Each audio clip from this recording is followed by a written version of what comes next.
From a combat perspective, I always, and I still feel like the meat and potatoes of any God of War game is combat.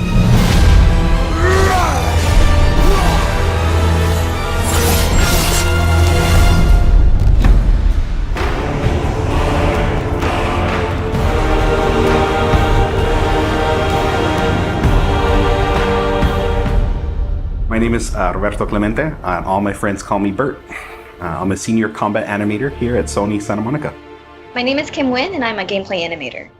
Hi, I'm Sabra, and I'm a senior VFX artist on God of War Ragnarok. My name is Grace Pan, and I'm a gameplay animator in God of War Ragnarok.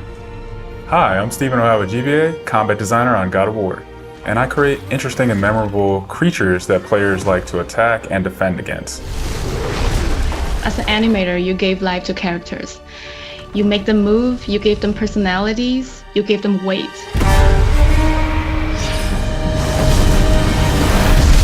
My role as a VFX artist is to put the power behind a move. You are in control of fire and earth and water and wind. Whether you are throwing your axe or on the receiving end of an enemy spell, VFX is what really gives the movement and the danger to every move that a character or enemy makes.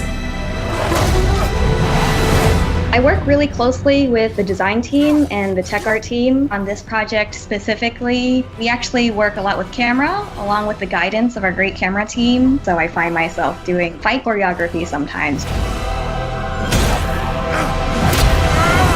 One of the most challenging parts about being a combat designer isn't the technical implementation of creating a creature, but it's really navigating that line between frustrating and engaging. We want to make something that makes players lean forward and focus and really try hard against that enemy and feel good about overcoming that, but we don't want to make them feel defeated if they can't figure something out. And then it feels rewarding when you win, not because it was impossible, but because it was fun and engaging. After the last game, we've heard the community cry out for more mini-bosses, bigger creatures, and enemy variety, and this time we really leaned into that. So in God of War Ragnarok, you're going to be traveling to all 9 realms, and each realm is going to have like its own theme of enemies that are very unique to that space.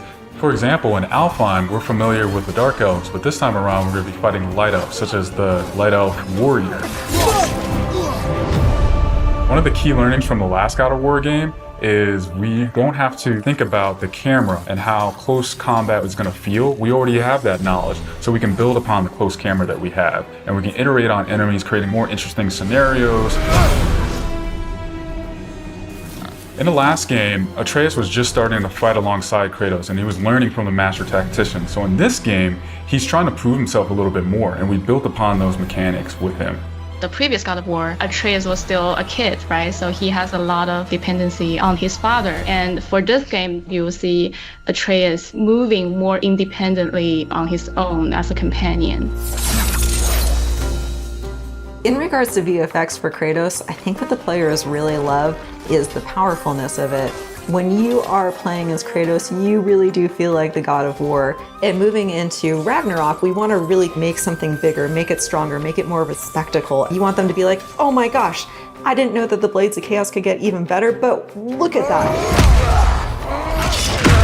So as Kratos gets more powerful, he's going to have access to newer combos and newer abilities that will increase the combat depth of each weapon. For the Blades, one of the moves that I've really enjoyed from previous God of Wars is the combat grapple, and we're going to be bringing that with a new twist.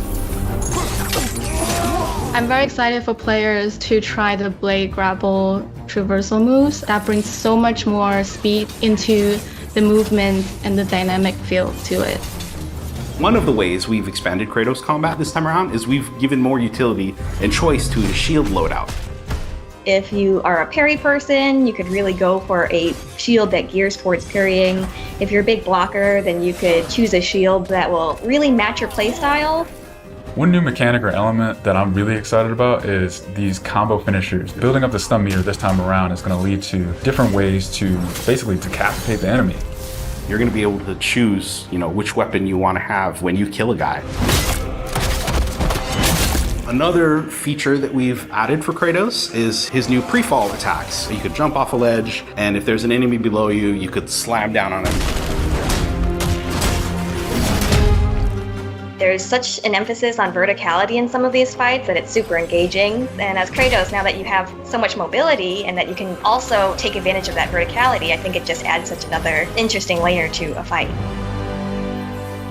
In God of War Ragnarok, we've enhanced the Kratos and Atreus duo. He's going to initiate a little bit more and be aggressive. He's going to fight alongside you and sometimes even surprise you with his combo abilities too. Some of the new expanded companion actions that you'll see Atreus do leverage the fact that he's older now, he's bigger now. And he's different from Kratos, so his magic has a different flavor. Not only that they fight side by side together, there are also a lot of mini games and player interaction moments. For example, like the puzzle systems and the set pieces. You definitely will see a lot more collaborations between father and son.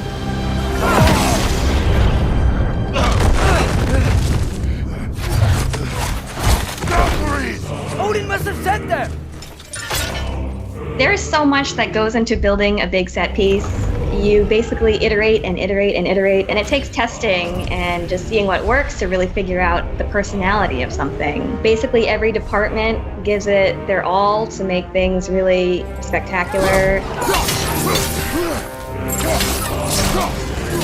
There were a lot of different times that I would look back at God of War games just through the ages before 2018. There were so many amazing, huge boss fights and set pieces that it was a huge inspiration for me on my time on this project.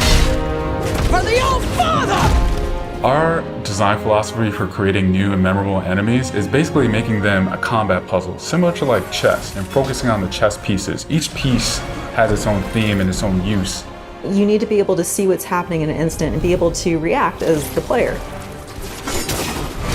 There's a couple of different ways that we go into making an attack very readable for the player. Sometimes we add a signature audio cue, or we'll add the different rings, such as what we did in the last game, that lets you know that this attack is unblockable, you need to dodge it.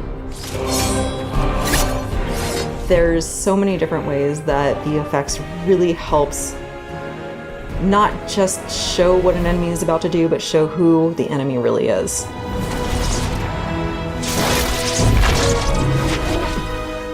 Everything you design has to be surrounding the essence of the character and a story. It's what makes it believable and memorable in the first place.